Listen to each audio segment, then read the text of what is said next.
বিদ্যুৎ ও জ্বালানি সাশ্রয়ে আজ রাত ৮টা থেকে দোকান, বিপণী বিতান, মার্কেট ও কাঁচা বাজার বন্ধের সিদ্ধান্ত কার্যকর হয়েছে। তবে খোলা থাকবে ঔষধের দোকান, রেস্তোরাঁ সহ জরুরি সেবাদানকারী প্রতিষ্ঠান।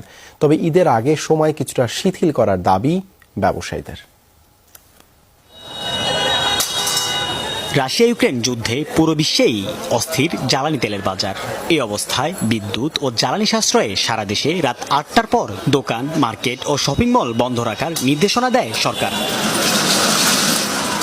পরবর্তী নির্দেশনা না দেওয়া পর্যন্ত দেশের সব জেলা, উপজেলায় এই নির্দেশনা বলবৎ থাকবে। তবে এই নিয়ে ক্রেতাদের মাঝে দেখা দিয়েছে মিশ্র প্রতিক্রিয়া। এটা যদি আর ঘন্টা বাড়ায় দিত ৯টা। জেলা শহরের ক্ষেত্রে অনেকটাই হয়তো সম্ভব, কিন্তু ঢাকার মতো আমি মনে করি না এটা খুব একটা উপকার হবে এবং এটা জনগণের ভোগান্তি বাড়াবে।